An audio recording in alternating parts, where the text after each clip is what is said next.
Hola oyentes de Radio Sefarad, hoy en esta serie de programas sobre Mahler que estamos teniendo desde el mes de julio, tenemos el gusto de tener en el estudio a Arnoldo Lieberman. Hola Arnoldo. Bueno, Arnoldo, aparte de ser un melómano confeso y obsesivo, yo diría, siendo Mahler... Un melomaníaco. Melomaníaco, aparte, yo también que enfermo de malaria, ¿no? De esta obsesión por Mahler. De fiebre maleriana. Fiebre maleriana.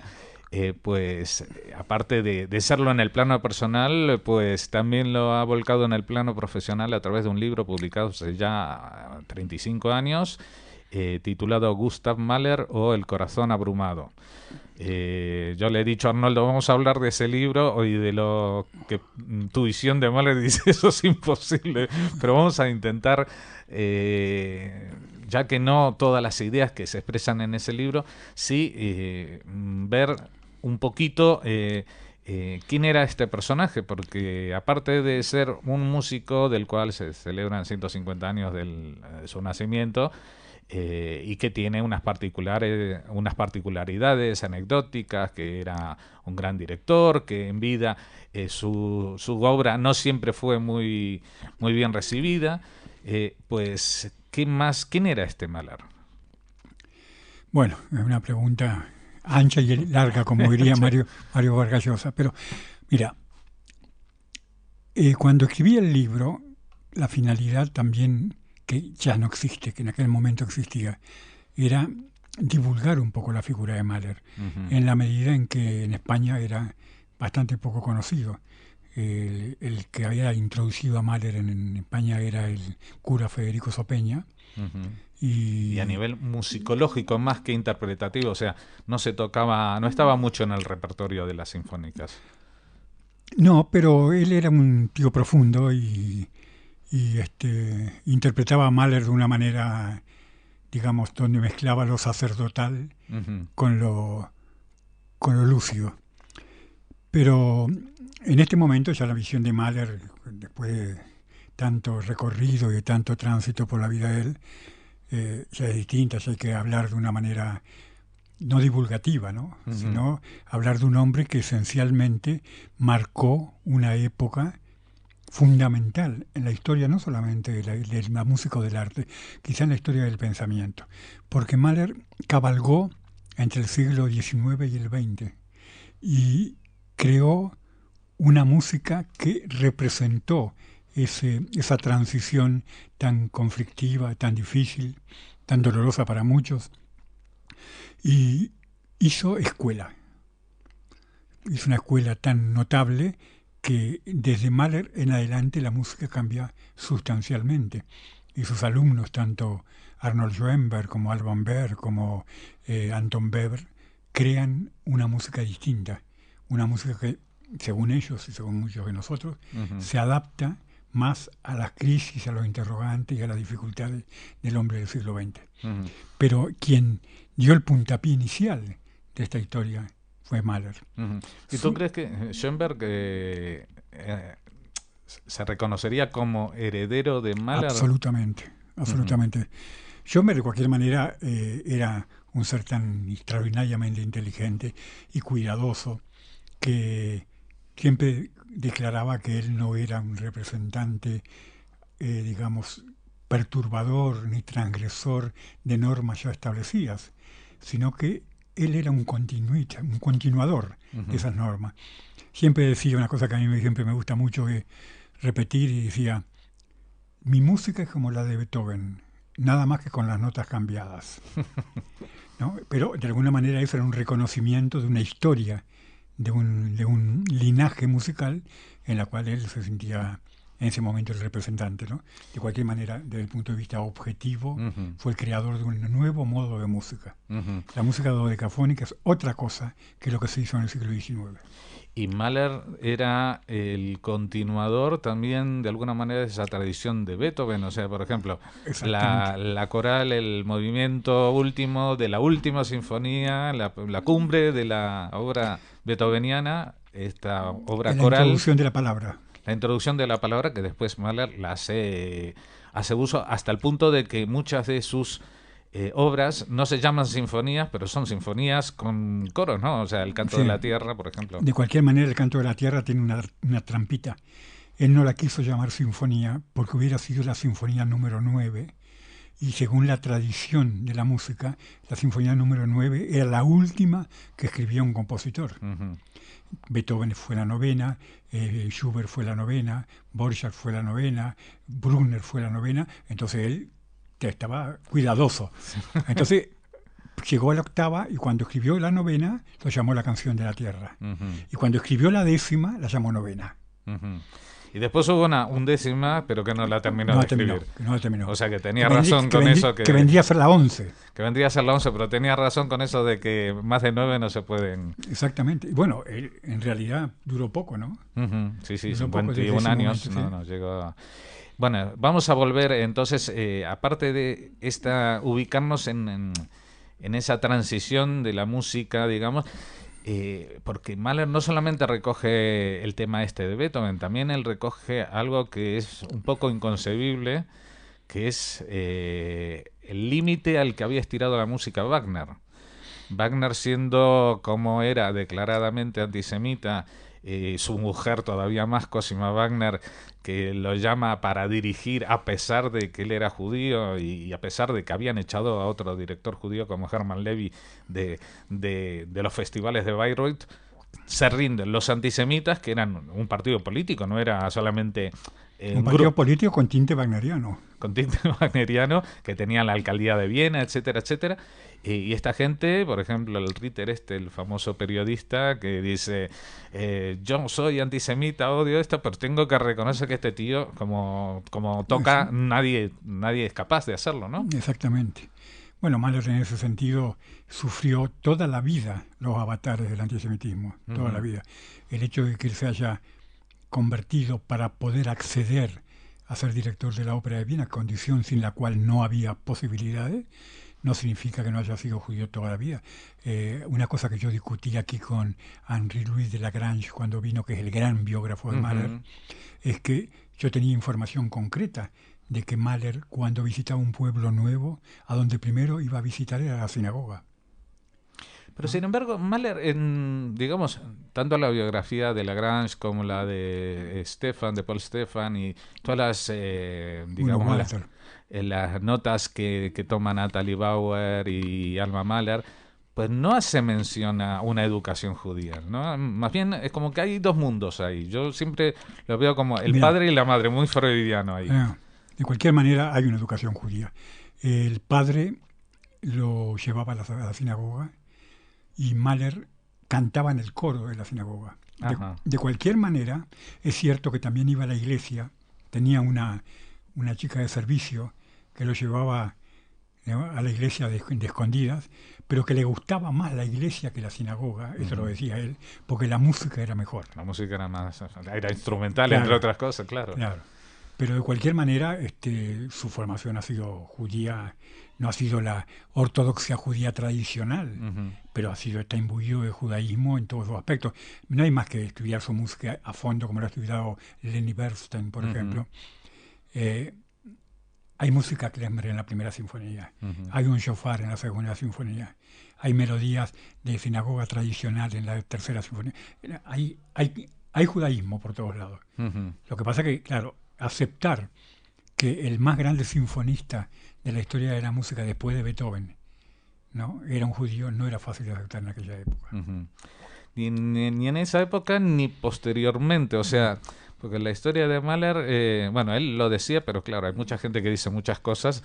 En el caso de él se cumplió, él dijo, mi música no es para este tiempo, ¿no? Exactamente. Y cuando él murió, pues durante... Es que los judíos tienen una relación con el tiempo singular. Mahler decía eso, Schoenberg decía, mi música será para dentro de 100 años. El concepto del tiempo que tenemos nosotros tiene un matiz muy particular, ¿no?, donde nos permite ser más, ¿cómo podríamos decir?, más atrevidos con la concepción del tiempo, ¿no? De todas maneras, sí que hay algo común a todos estos compositores que has mencionado, judíos, que es el inconformismo, ¿no? Exactamente. Hay alguna, o sea, no son gente... hombre, han habido compositores judíos conformistas como Meyerbeer, que con sus óperas, pues lo que interesaba era hacer taquilla y lo hacía muy bien, eso, pero que no ha pasado a la historia como uno de los grandes, de todas maneras. Pero en el caso de Mahler o en el caso de Schoenberg, pues son gente que han planteado cosas... Interrogantes fundamentales. De cualquier manera han sido no solamente transgresores e interrogativos respecto al conflicto del tiempo en que vivían, también han sido melancólicos, profundamente melancólicos. La tristeza es uno de los hechos que también ilumina muchos de los aspectos de la música de Mahler, como, si se sabe escucharla bien, ilumina la música de Schoenberg. Es decir, hay un tono de melancolía en ciertos pasajes que son... Yo no puedo evitar decir así, con toda la arbitrariedad que a veces esto significa, pero que suenan a música yiddish, ¿no? Mahler creció, bueno, él nació hoy diríamos en un shtetl, en esa época no se usaba porque aparte estábamos en el Imperio Austrohúngaro, pero en una zona a la que estaban confinados los judíos, en el Imperio Austrohúngaro. Tuvo la suerte de nacer justo el año que se firma un edicto que aligera las presiones y que los judíos pueden mudarse a otras partes, ¿no? Y entonces de este pueblito pequeñito de Jihlava, de Kalisz, se muda el padre a Iglau. Iglau ya no es una gran ciudad, pero por lo menos tiene una orquestita. Y en Iglau es donde él da su primer concierto de piano a los 10 años. ¿No? Incluso con una nota que le tengo ahí en mi casa del diario del pueblo, donde hablan de un descubrimiento de un tal niño que se llama Gustav Mahler, pero sin H. Mahler nomás. Directamente Mahler. Que es como se escribe actualmente pintor en alemán, aunque en alemán antiguo se escribía con la H intermedia. ¿Sí? Creo que no sabía. Sí. Bueno, entonces en ese caso sí es cierto, se van a Iglau, y el padre tiene clara conciencia de la capacidad musical del hijo. Esa es una de las cosas que a mí siempre me han perseguido a través de mis pensamientos, de mis interrogantes. Es la relación entre padre e hijo respecto al reconocimiento o no de los valores que el hijo tiene en cuanto a artista, en cuanto a profesional, en cuanto a lo que fuera, ¿no? Y el padre de Mahler tenía una conciencia muy concreta de que su hijo tenía capacidad, por eso lo mandó a estudiar a Viena. Y eso que... Fue aconsejado, naturalmente, sí. No fue solamente espontáneo, pero lo aceptó. Sí, digo, y eso que él era, creo que el mayor de los hijos varones, ¿no? Gustav. Digamos que sobre él recaía un poco la herencia. Él fue de los hijos varones exactamente, porque tenía una hermana mayor que él que murió. Sí, pero que digo que sobre él recaía un poco el llevar la tienda, la taberna del padre, y entonces me imagino que también sería un paso bastante jorobado para el padre decir, bueno, yo estoy montando aquí el chiringuito y ¿quién lo va a llevar? Y este me ha salido compositor o artista. Sí, exactamente. De todas maneras, también es interesante porque en esta historia de cómo el padre tabernero llega a educar a su hijo para ser uno de los más grandes músicos de la historia, a pesar de que en los libros no lo mencionan, pues todos los pasos intermedios que jalonan a la llegada de Mahler a la dirección de la Ópera Imperial de Viena son todos judíos. Empezando el primero ahí en el Conservatorio de Viena, Julius Epstein, ¿no? Exactamente. Y hay una anécdota, ¿no? Que va a verlo el padre y a los 2 minutos le dice, su hijo es un gran músico. Y el padre le dice, oiga, revíselo un poquito más, ¿cómo puede decir esto tan rápido, no?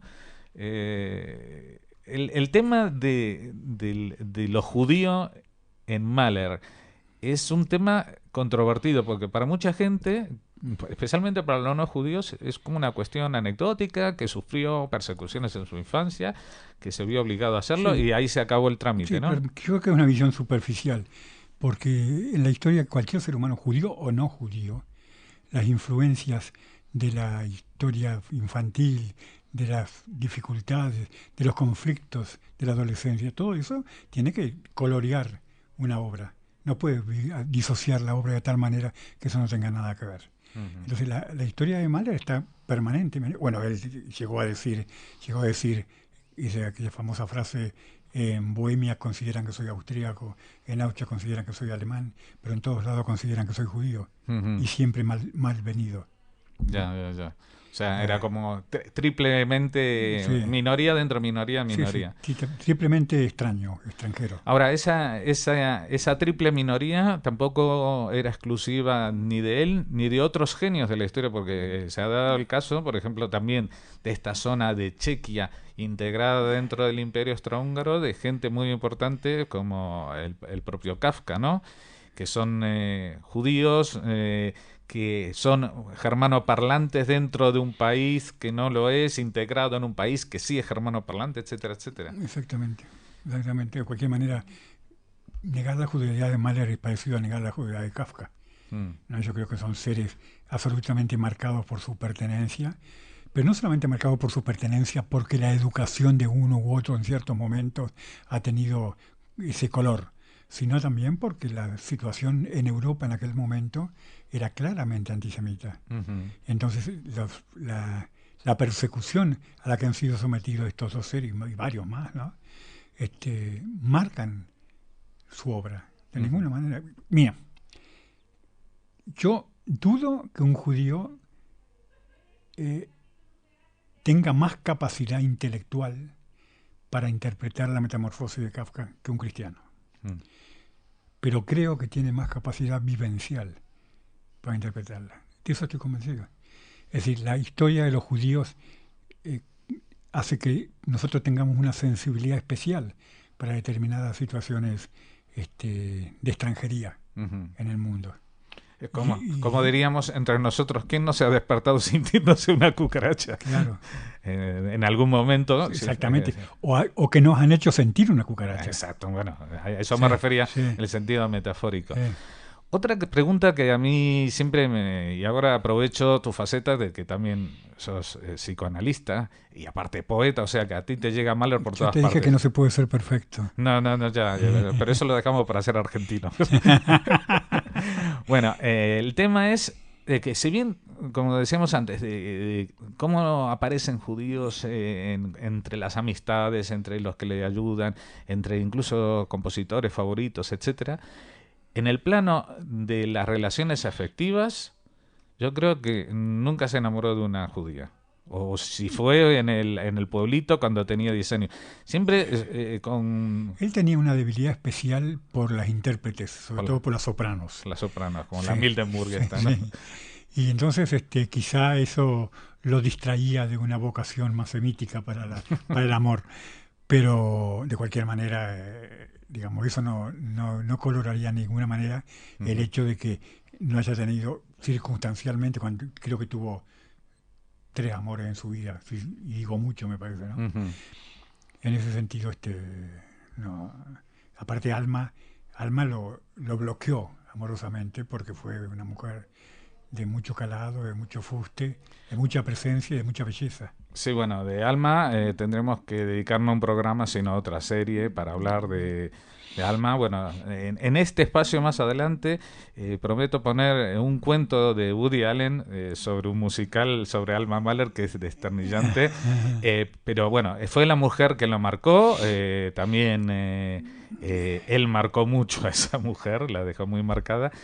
Y bueno, él llegó a prohibirle a Alma que siguiera componiendo, y Alma componía bien. Sí. Hay algunas canciones de ella que son espléndidas. Sí, él le prohibió totalmente y dijo que la misión de Alma era dedicarse a hacerle la vida fácil a él. Eso era todo. Para eso se casaba. Lo que no quiere decir que Alma haya tomado esto al pie de la letra, ¿no? Los sucesivos amantes que Alma ha tenido prueban que, bueno, no estaba totalmente satisfecha con el dogma. Y ahora llegamos al punto de unión del psicoanálisis. Y esto, creo que recientemente han hecho una película en Alemania o en Austria sobre el famoso encuentro entre de Freud y Mahler, porque esto es, primero, va en contra de los principios de la psicoanálisis. Hacer una sola sesión express, 4 horas caminando por un pueblo en Holanda. Por Leiden. ¿Qué pasó? Bueno, cuando Mahler descubrió que Alma no era una santa mujer fiel al matrimonio, y hay una historia ahí que notable, extraña, porque Mahler recibe una carta dirigida a Alma, de Walter Gropius, del arquitecto. Y la carta en realidad era una carta de amor a Alma. Sí, pero viene en el membrete para Gustav Mahler. Sí, decía para Gustav Mahler. Sí. Y yo no creo, por psicoanalista justamente, no creo que haya habido un error. Yo creo que Gropius le escribió expresamente esa carta para que Mahler se enterara. Yo he leído que Gropius se lo ha hecho más de una vez eso, ¿eh? O sea, que estaba con el tema de las mujeres casadas y le encantaba enfrentarse con el marido y decirle, mira, me gusta tu mujer y no sé qué. O sea, eso es una historia de Gropius. Bueno, el asunto fue que Mahler a raíz de eso pidió hora con Freud. Freud le dio hora y Mahler no fue. Luego, poco tiempo después, pidió hora por segunda vez. Mahler le dio otra vez hora, Freud le dio otra vez hora y Mahler tampoco fue. Entonces Freud ya estaba curado de espanto. Cuando Freud se fue de vacaciones a Leiden, Mahler le pidió hora por tercera vez y Freud, que en ese momento sabía, digamos, las circunstancias que rodeaban a una figura como la de Gustav Mahler, le dijo, bueno, yo no lo voy a atender, pero lo puedo ver a usted si quiere en Leiden y charlamos un poco. Y esa fue las 4 horas que charlaron caminando. La sesión más larga del psicoanálisis y a la vez la más breve, porque ahí terminó todo el vínculo. Freud vio con mucha agudeza el problema. No solamente desde el punto de vista psicoanalítico, no voy a hacer ahora publicidad de la manera en que Freud interpretaba sus pacientes, sino desde el punto de vista de considerar a Mahler como la búsqueda de una madre en la que Alma estaba representada. Y coincidía que las dos se llamaban del mismo nombre, María. Etc. Alma María, exacto, sí. Bueno, en fin, el asunto es que... Y en ella al revés, o sea, que su padre, el padre de Alma era pintor, que en alemán se dice Mahler. Que se dice Mahler, exactamente. Entonces... Conoces bien la historia, ¿eh? Sí, no, he leído algo. Bueno, y entonces, claro, todo esto hizo que Mahler le dijera que tratara de relacionarse otra vez de buena manera con Alma, que dejara de lado el asunto Gropius y que eso era una cosa que iba a pasar, digamos. No es nada, como dicen los médicos, ¿eh? Nada, no se preocupe. Mahler escribió en el tren de regreso un poema a Alma que es precioso, donde de alguna manera busca reivindicar su figura y el vínculo con ella. Y bueno, y la cosa siguió. Y le dedicó la próxima sinfonía, que es la más grande. Sí. La más grande y la última que Mahler escuchó en vida. Porque desgraciadamente Mahler no escuchó en vida una de las sinfonías más estremecedoras que ha escrito el ser humano, que es la novena. La novena sinfonía. La octava, te refieres tú. Sí, pero con Freud hay una historia que él creo que relata como 20 años después, porque le sobrevivió a pesar de, creo que era mayor Freud que Mahler, le sobrevivió y unos años después él cuenta algo así como que le había contado una historia de su infancia. ¿Sabes esta anécdota? Esta anécdota era respecto a por qué él cuando componía tenía una irrupción de temas banales. Cosa que le criticaban los puristas, ¿no? Claro. Entonces él contaba que una vez cuando su padre y su madre habían tenido un altercado muy profundo, algunos hablan de una problemática sexual, pero en fin, un problema profundo, él salió corriendo de la casa y cuando pasó un organillero tocaba Augustin Lieben, un Augustin Lieben, que es una canción popular alemana. Y entonces él quedó totalmente determinado por esas circunstancias. Tal así que dice que él, contra su voluntad, aparecían temas banales en casi todas sus obras. Ya, pero y lo refería a esa historia. Sí, bueno, pero... Yo no lo creo.